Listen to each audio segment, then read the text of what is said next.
artist that I'm introducing you guys to, his name is Barry Salzman, and he's come from South Africa to be here, so we're really fortunate to have him here. But Barry had a really kind of different background as well. Barry first picked up a camera when he was 14 years old as a birthday gift, and he was living in South Africa at the time, and it was the time of the apartheid. So South Africa was incredibly divided. It was completely segregated, and through his camera, he felt that he had more permission to go into different areas and document a part of South Africa that he really didn't know otherwise. And after that, he kind of went a practical route. He actually ended up in the United States getting his MBA from Harvard and worked in the corporate world for many years.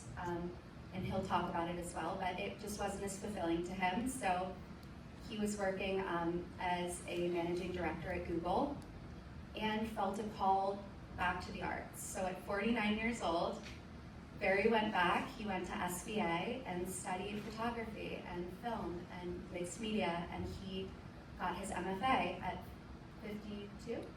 51, not to give your age away. So he actually went back to the arts, and what he does with his art and the way that he presents us with information, it's very topical right now, and it's really important work, but aesthetically it's also so incredibly beautiful and moving, and it's really heavy subject matter that his work really kind of introduces us to. It's talking about genocide, and it's talking about real atrocities that landscapes have experienced, but kind of showing how those landscapes have evolved over time and how the world does heal. And he wants everyone to be aware of what's gone on in the world and not kind of turn a blind eye to it. So before I introduce you guys to Barry and let him take over, I just kind of had 4 questions that I was walking around the gallery the other night. We have a show for Barry. It's called Barry Salzman, How We See the World. It opens on Saturday, so tomorrow, February 24th, and it's open through March 23rd. And I would love it if you guys came. You guys are always welcome at both of our galleries. We're right in Palm Beach on Worth Avenue. And if you come, please introduce yourself, because I love meeting Dreyfus students. I think it was the best educational experience I ever had, better than college, better than any other academic experience was being here at Dreyfus. And I just, as I get older, I realize how important this community is. So the questions that I want you guys to kind of think about as you're looking at Barry's work and hearing him speak are, what does the concept of bearing witness actually mean? Do we share a collective responsibility for the actions of our fellow human beings? What are the inherent dangers of looking the other way, or the cost of silence when you're facing evil? And how does the landscape provide a visual link between the past and the present? So Barry's in the United States for the first time. We are so happy to have him here. And before any of our clients, he's come to speak to all of you guys. So please welcome him.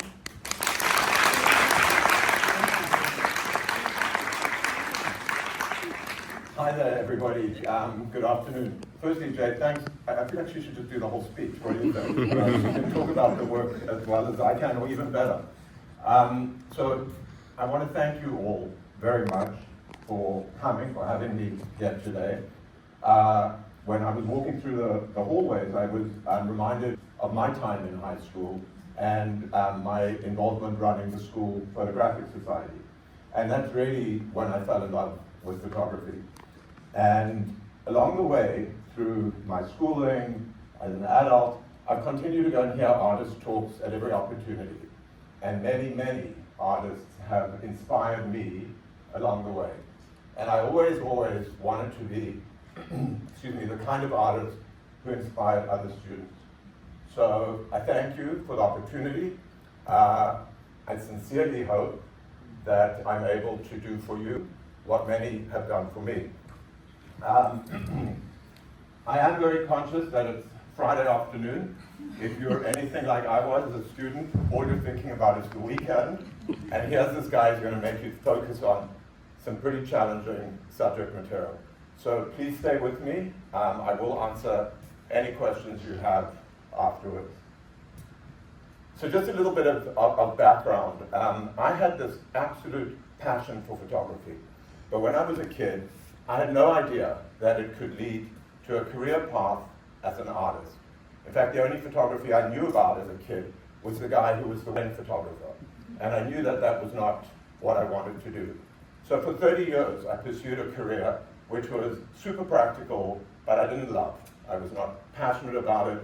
And at the age of, just before I turned 50, I figured if I didn't really go back to art school and focus on it, the opportunity would go away. As I got older, it was going to become harder and harder to have a serious second career. But it is an extraordinary thing to be able to say that your passion is in fact your career.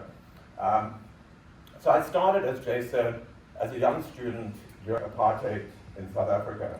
For those of you that don't know, apartheid was sort of the governing regime of South Africa where segregation between whites and non-whites was legally enforced. And to me, I didn't get it. It was upsetting, I didn't understand it, but there was very strict censorship in South Africa, so there was no way to really get another point of view. We weren't allowed to see points of view that were anti the government. And my camera, in fact, gave me the permission to explore. It let me go into areas where white people weren't allowed to go, and it let me sort of ask myself difficult questions. And I think a lot of photographers say the same thing, that the camera is their, I suppose, their reason to explore. It gives you a way in dialogue and conversation that you may not otherwise be able to have. When I think about why I take photographs, it's exactly for that reason.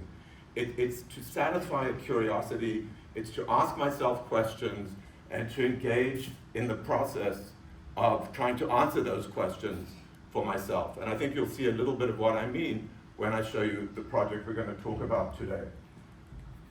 I do want to just share a piece of advice that was given to me that I found incredibly, incredibly helpful. It was my first day when I was doing my master's, and the head of the program said to us, when you make photographs, you have to be able to say something that hasn't been said, say something new.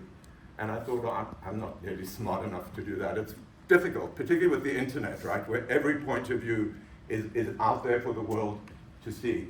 And he went on to say, if you can't come up with something new to say, challenge yourself to try and say something about subjects that people know, but in a new way. And that's been the focus of my art practice.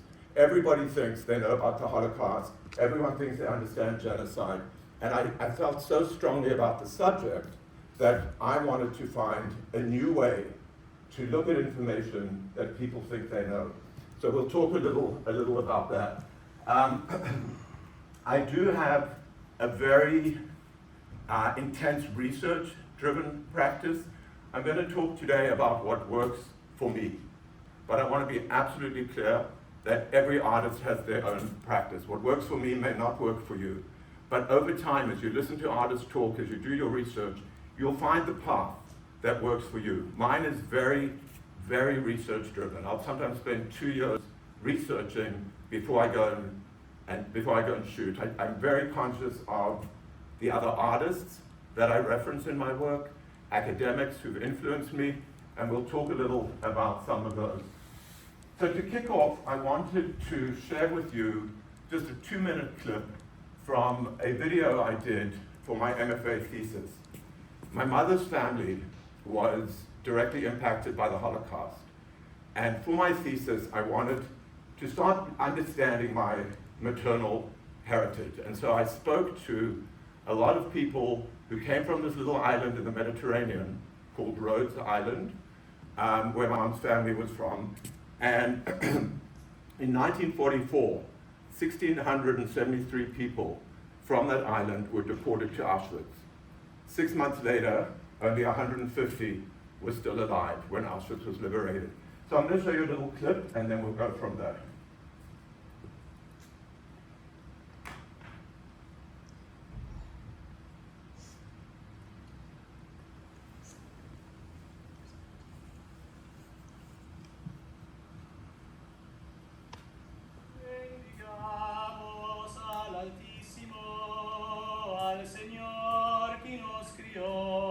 Démosle agradecimiento por los bienes que nos dio. Alabado sea su santo nombre, porque siempre nos ha cuidado. Those years are gone. Yeah, I still have I still remember the years I lived there, the beauty of the town of the isle. It was a very, very beautiful place. The sea, the ¿Para sky. cuándo? ¿Para cuándo? Dunque yo siento las voces de estas personas que me dicen, ten en vida la historia de esta comunidad, no te olvides de nosotros. Y yo tengo el deber, hasta cuando yo me va a dar la fuerza de hacerlo, de tener en vida la historia de esta comunidad. We left our home and we just didn't know our destiny, what was going to be. Nobody knew. At that moment. We had 4 children. What shall I say about those days? There was such a confusion. We didn't know. I don't know. We didn't know. We had special parents. They used both of them to tell us their life, their parents, the family. And everything. The feast, everything. They used to tell us everything. From bad to worse, let's say. We have nice souvenir of them. You know, what I think, there are some words that we won't hear anymore.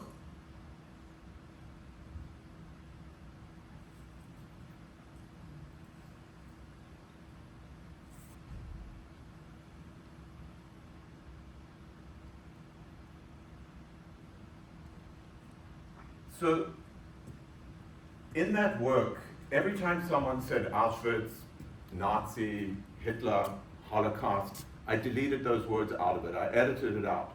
If you know a little bit about European history, you can figure out what they're talking about. But it was very important for me to abstract away from the particularity of the Holocaust and make this a broader message around loss of heritage, loss of identity. It was interesting, the full film is available on my website. It screened at a festival in New York, and the film just before me was about the loss of black identity in Harlem. And when I was done, all the black people in the audience, all the African American people in the audience came up to me to thank me for telling their story of loss of place, loss of identity. And I think that's sort of the crux of what I try to do with my work, is to abstract from the particularity, because if we're too specific, I work completely opposite of documentary. I think when we're very specific, we give the audience permission to disown responsibility. That was then, but it would never happen now. Or that was there, but it would never happen here. And that's just not true. So that's what this work was intended to do.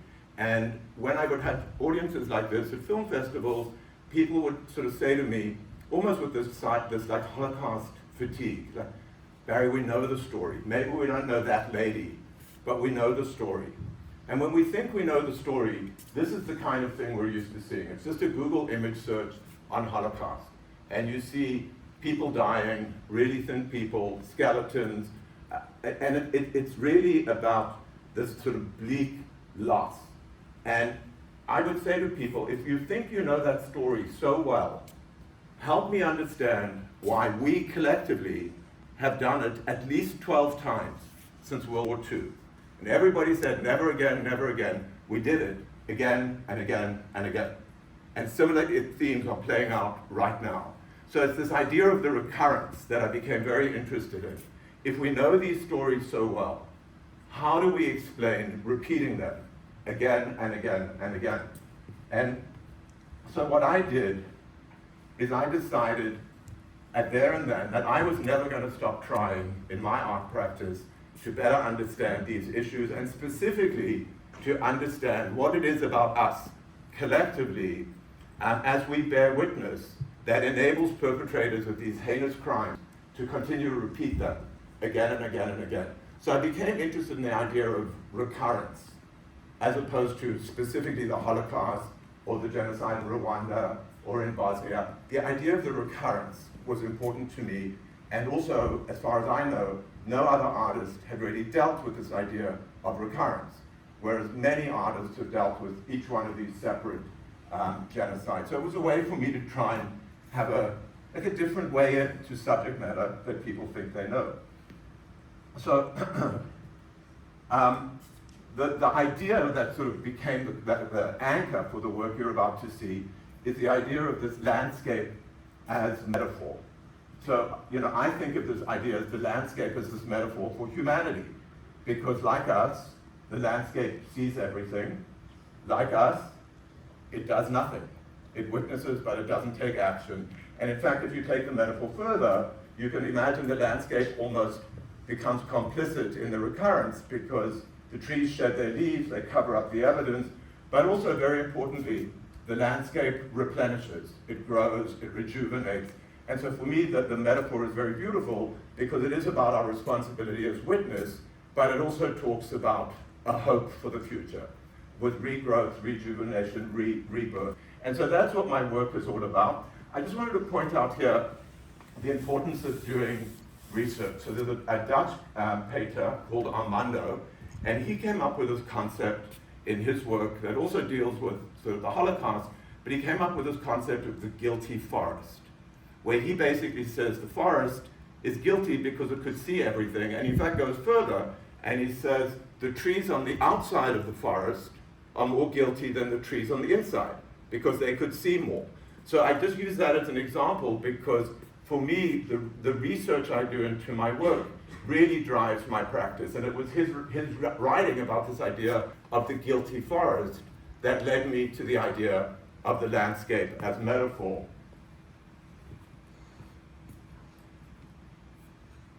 It is, and you'll see as we go along, it is super important for me to make what I think are beautiful pictures. So you'll see that they're all beautiful aesthetic photographs, but they deal a lot with this idea of the tension between good and evil, dark and light, beauty and horror, and I think that, for me, that's what makes the work powerful. Generally, I don't document specific sites where something terrible happened. I'm much more interested in the idea of bearing witness. So I'll go to those specific locations, I'll work with historians, genocide activists, archivists, to go to these specific locations, and then I'll work backwards, like outwards from there, till I can find an angle to make what I think is an aesthetically pleasing picture. Because my view on this is the subject matter is difficult, right? People don't really want to think about it. They don't really want to have it in their homes. So if I can engage you on an aesthetic basis, you love the picture, then I think I have an opportunity to take that conversation further. And when I first started working on this, people said to me, you can't do this. People don't want to be reminded of this at home. And I would say that that's part of the problem. If it's okay to have these conversations in the school or the museum or the university, but not in the home, we become part of the problem. So as we go through it, you'll see I make an enormous amount of effort to create images that people will like, that people will respond to before they even know what the work's about. So I did a Google search on the genocide in Rwanda, which was, for me, probably the most challenging genocide in history, where 1 million people were killed in 100 days. It was the fastest rate of killing in human history. And so when we think about it, this is the kind of thing we saw, much like what I showed you when I searched on Holocaust, right? Lots of skulls, bones, skeletons, big graveyards. We never think of this. And this is an example of my work. So one of the lessons that I learned at art school that I want to share with you is when you look at an artist's work, the first thing you ask yourself is, what's the intent of the artist? What's the artist trying to say? And I want you to just look at that for a moment and think about it. So there are a couple of things that are obvious, right? There are 3 photographs. This is a triptych. For those of you that don't know, a triptych is a single piece of art made in 3 different pieces, but it forms one complete work of art. So there are some obvious questions here, right? Why are there 3? why is one in focus, and then it gets blurred, and then it gets more blurred.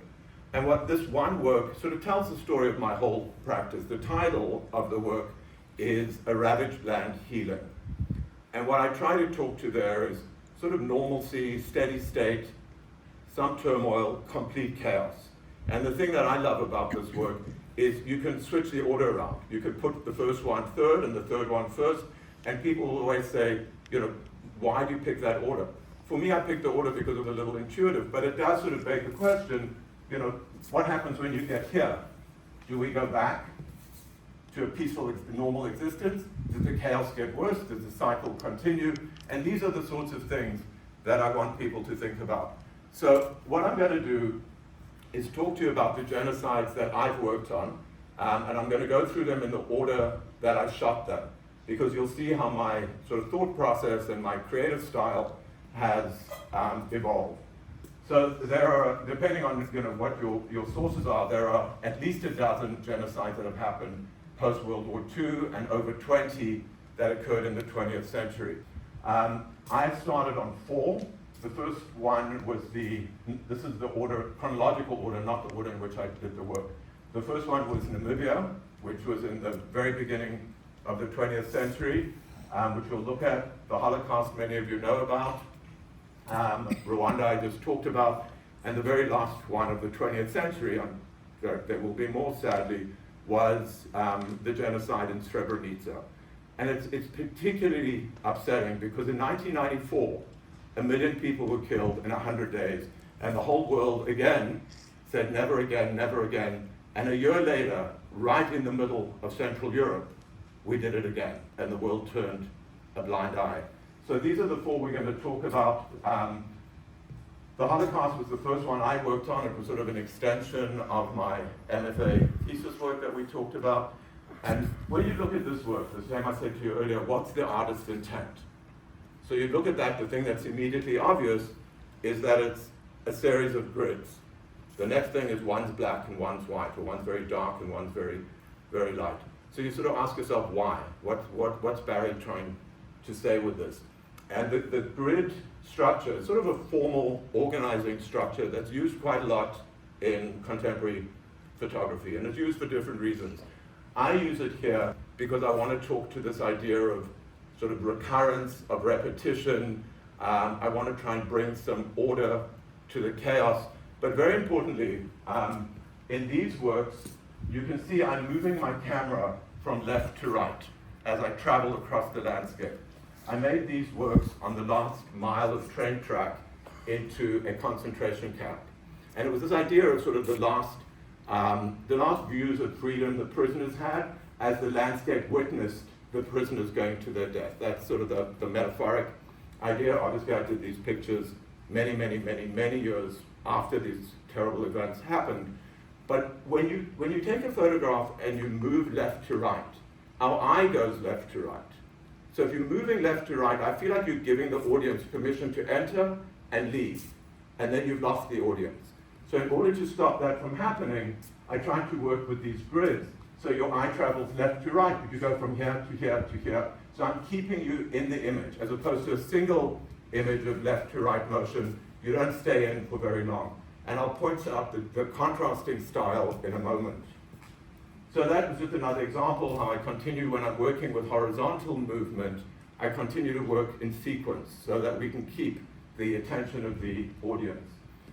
Another idea with grids is to show different facets of the same thing. So all of these pictures were done, obviously you can see the same scene, but they're slightly different sort of angles of the same scene. And then this happened. So completely different, right? This is where I was before, and there's like a week apart when I made these. And I want to tell you a little story about this picture because it's the one photograph that really changed my direction as a photographer. So I was in Poland, and I was working with historians who took me to sites of unmarked mass graves. And I was in this forest, and you could still see the mounds in the forest. 40,000 people had been buried in shallow pits in that forest during the Holocaust. And the historian who was taking me around told me the story about how what would happen is the Nazis would march Jews to the outskirts of the village, line them up in front of shallow pits in the forest, and they would be one behind the other. The Nazis would shoot the one, they would stumble into the pit, and then the next line of people would step forward and meet the same fate. They were stripped naked, so no one had any way to defend themselves. And there was this man standing in line, and in front of him, he saw his 2 children get shot. And he went crazy. Just, you can imagine the delirium, the complete torment of seeing that. And apparently he sort of ran, but there was no way he was getting away. He didn't know his way out, up, down, left, right. And he ran in this crazed way through this forest, completely traumatized. And so I asked the team if they could leave me on my own in the forest for a little bit. And I sat there for ages, like trying to imagine what that man had endured. And I wanted to try and come up with a visual language, a way to show that story visually. So I put my camera on the tripod, put it on a slow shutter speed, and just bashed the camera around, like left, right, up, down, this idea of completely delirious trauma. And I must have shot, I don't know, thousands of pictures. And this was one of them that emerged. And I want it's a little hard to see, but in the background here, the leaves are incredibly sharp. You can see every single leaf, and the same with the floor. But you also have this idea of blurring. It's important for me to tell you that I make every photograph in one single exposure. Right? I don't use compositing, I don't use multiple images, because I feel like my work talks about our ethical responsibility of bearing witness. And I feel like as the artist, if I'm commenting on the ethics of seeing, I had to have some ethical boundaries within the way I made the work. So for me, they're all made in a single exposure. It's an interesting technique for those of you that do photography to try, where I put the camera on a tripod, right? And for part of the exposure, I keep the camera still. That's how I'm getting the sharpness. And then just before the lens closes, I'll tilt the camera or move it left or right or up and down to get this idea of blurriness and focus. And what I'm trying to accomplish there is to create a visual language for the idea of the veils or the filters through which we view inconvenient history. And I think a lot about this idea of the small child who watches a scary movie through a gap in their fingers. Right? Even a child knows that the movie hasn't changed. But by putting something in front of our vision, by obscuring our view, we give ourselves permission to be less afraid, less accountable, less responsible. And so I did a whole series of works in the same style, with some sharp, some blurred, moving the camera, a lot of this very sort of milky, veiled feeling, almost to create this separation between evidence and witness. This is one that I just love because, it's called defiant blooms, and these really are just little weeds. But despite everything, they prevail. They continue to flower, they look beautiful, they grow against all odds. Another one, you can see here what I'm doing by moving the camera. All this white is really the sky. By dragging the camera, your sensor responds to highlights more than it does to shadow. And so I'm pulling essentially the light from the sky over the front of the image. For me, a powerful picture because obviously with that beam of light in the middle, it talks about like the hope in the darkness.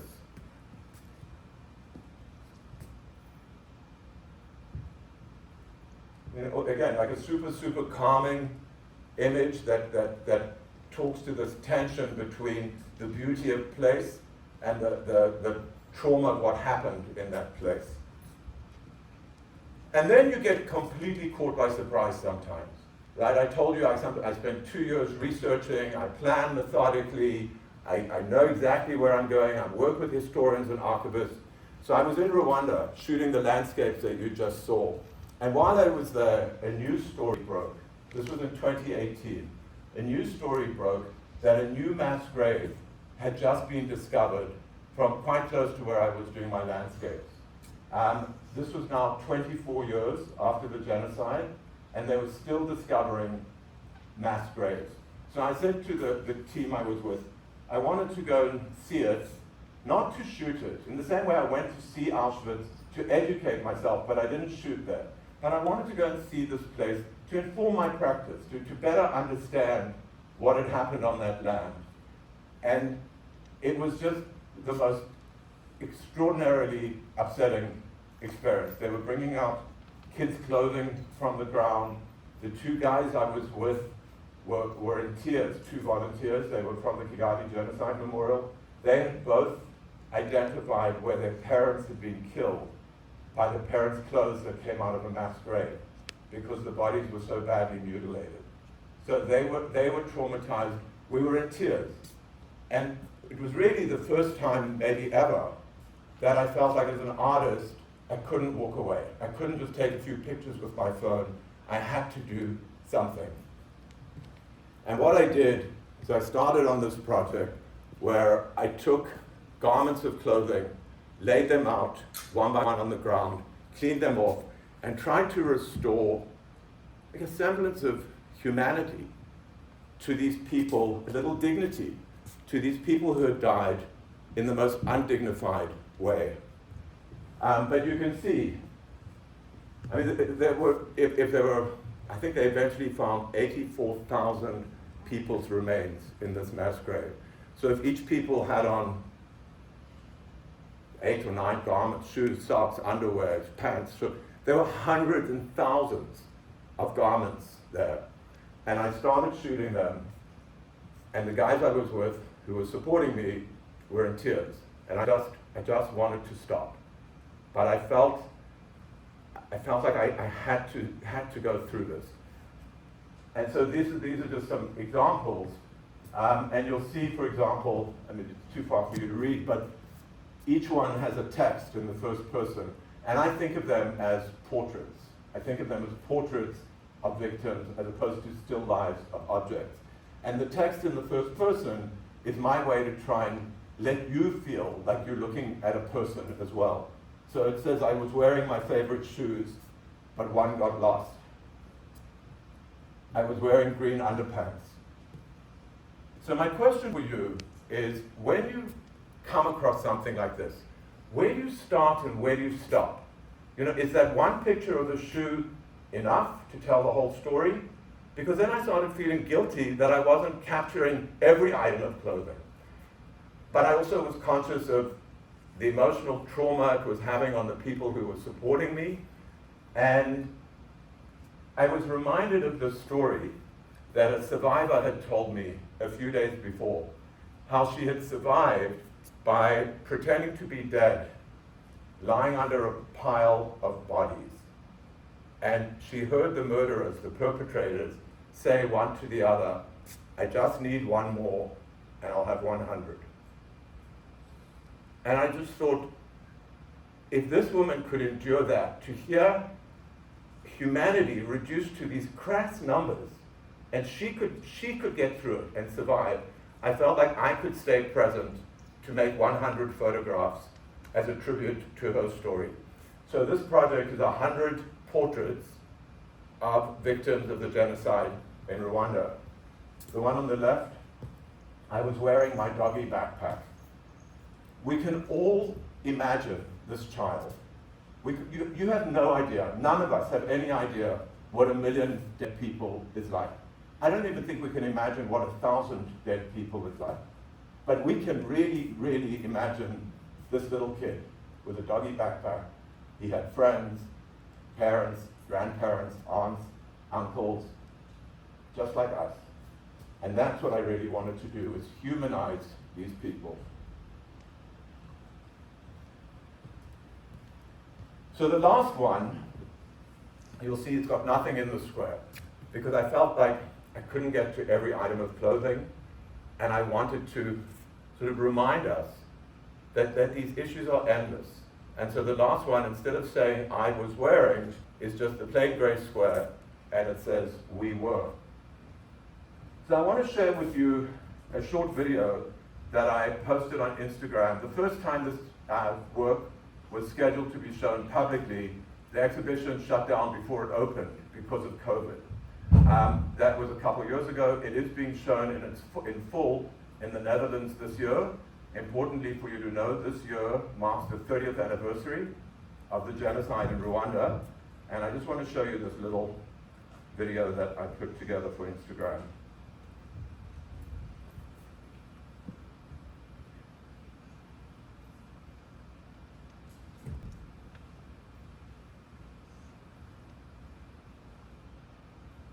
On April 7th, 2020, I was scheduled to open an exhibition to commemorate the anniversary of the genocide in Rwanda. That got cancelled because of COVID. So I spent 100 days on Instagram posting a picture a day to commemorate the genocide in Rwanda. Here's a look at what I posted.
And this is the 100 images, just a small contact sheet. So I want to move from Rwanda to Namibia, both genocides that occurred on the African continent. Namibia, the first genocide of the 20th century, 1904 to 1908. It was perpetrated by the then German colonialists of what was called Southwest Africa, and their intent was to eliminate the Herero and Nama population. I'm going to show you these. Instead of showing you individual images, I'm going to show you a short video, but they are all still photographs. For those of you that don't know, I just want to highlight the definition of the term genocide, because we hear it a lot, but it has a very specific and definite legal definition. And it is this idea of mass killing with the explicit intention of eliminating a race, an ethnic group, or a group of people. But it's the idea of the intention to completely eliminate a group. And that's how it's defined differently from crimes against humanity, from war crimes, from other colonial wars. And it is a very specific term. And I think it's the idea of that intent that has made this really the most heinous crime against humanity. So these are some of the landscape works from Namibia. You'll see some of the same kind of style that we've talked about earlier.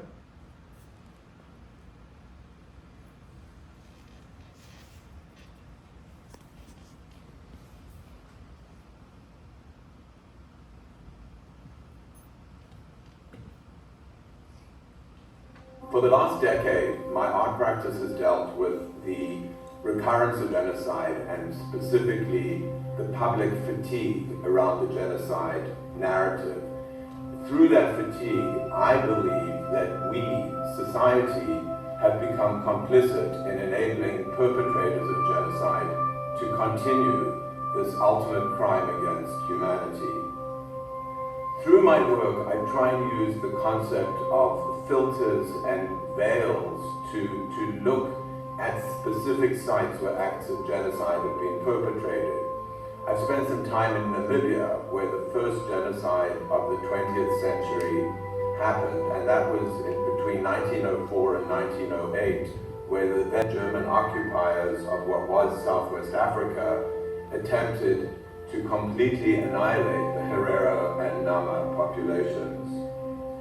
For the How to See the World project, the landscapes from Namibia are large format, abstract landscapes, and I tried very hard in these works to create aesthetic images as opposed to documenting the brutal facts.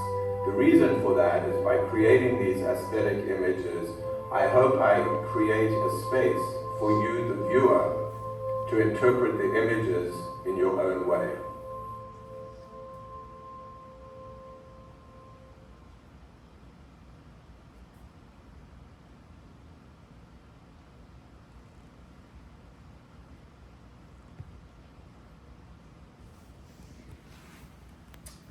Okay, so from the beginning of the 20th century to the very end, Srebrenica, 1995, where 8,000 Muslim boys and men were massacred, with the world fully aware of what was going on.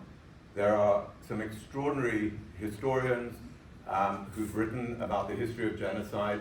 Never once in the history of genocide has a Western government intervened in time to stop it. And with Bosnia specifically, they say it was the genocide that the world had the most foreknowledge of what was about to happen, and we still didn't intervene. So what I was trying to do here was echo some of the images that I'd done before. I don't really show my work in sort of modules of this is the Holocaust, this is Rwanda, this is Namibia. Like you'll see if you come to the gallery, they're all mixed up, because really what I want to talk about is the common thread between them, which is us, which is humanity. But what I've tried to do in the pictures is shoot stylistically similar work at different places. So for me, this picture mirrors the one that I told you the story about with the man who saw his children being killed. They look very similar. You start to link these ideas through the work. An interesting triptych, I want to just point out something about my title. So this one in the middle is called Eroding the Past, this idea of sort of forgetting the past. And you'll see the way I've shot it, they're almost like scratched out from the light, but it almost looks like the detail has been scratched out. We've eroded the past. And I know in some of your classes, there's a focus on context, concept, content. And I think about that a lot in my work. I try and use visual tools to reinforce the idea of what my photographs are trying to say. I just want to go back for a moment to the first triptych I showed you. So look at this one, and then I'm going to go back to this one. Completely different stylistically, right? This is much more literal. It's like step 1, step 2, step 3. We can see the progression of chaos, much more didactic. I'm sort of telling you, step 1, step 2, step 3. What happened in these ones is much more abstract. And I think, you know, as an artist, I was becoming more comfortable with the subject matter, and I was becoming more comfortable with how I was shooting it, with this idea of abstraction. In the beginning, I felt very constrained. Like I was dealing with such heavy material that I couldn't be sort of loose and free. And as I got more and more comfortable with the subject matter and with my treatment of it, you can see an interesting evolution in the works. These three are probably the most abstract works that you'll see if you come to the gallery. I use the idea, you know, I'm an artist, I'm not a historian, I'm not a documentarian. I use this idea of witness distance very sort of freely. Very few of the pictures have documented the specific site where something happened. I told you I'll go to that site and then work a way to stay within witness distance.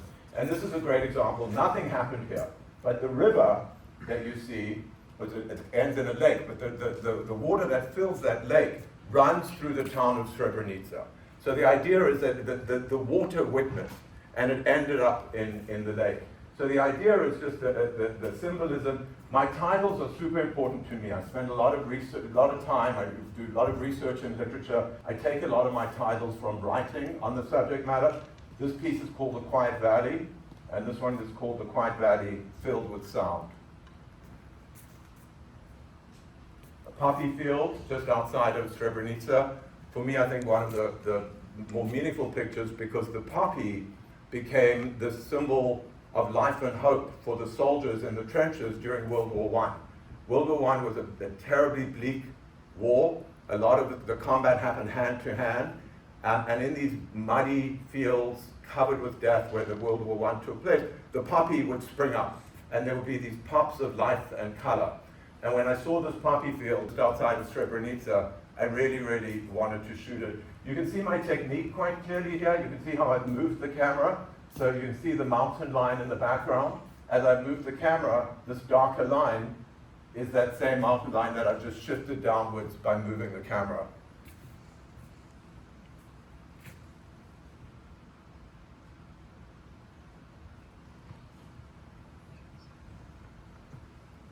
In this one, for example, it's much more blurred, right? So I'm moving the camera for the whole duration of the exposure. So for those of you who do photography, play with that technique a little bit. The shutter speeds are anywhere from 1/6 of a second to 2 seconds.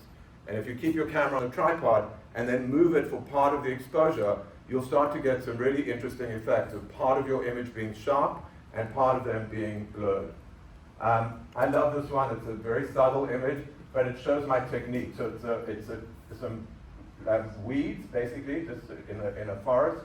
And you can see up here is this little piece of sky between these trees. But by dragging the camera, I'm dragging that column of light right through the image. So all those works we've really talked about today are this idea of bearing witness, the idea of the veil that I talked about. I move the camera to create this sort of milkiness between you and the landscape. And then I started thinking sort of much more about the process of healing and recovery. Because in fact, we go through these horrendous moments in history and in our personal lives, and life goes on. We continue, we put the pieces together again. So I started working through my archive to go back and look at some of the images I'd made in the past, and started thinking a lot about this idea of healing and rebuilding. So I want to share with you now, just to finish off, my most recent works that I've made in the last year. I just exhibited some of these at the Cape Town Art Fair last weekend. So what I've done with these is take landscapes, again within witness distance of sites of historical genocide, from my archive. So this image I made in Poland in 2015, but only last year I came up with this idea of how do we put the pieces together again to heal? And we do in fact heal. We experience loss, we experience sadness, we experience trauma, but we do put the pieces together again. But I was very interested in this idea of how we rebuild, but the pieces don't fit together in exactly the same way. And that's what these works are intended to do.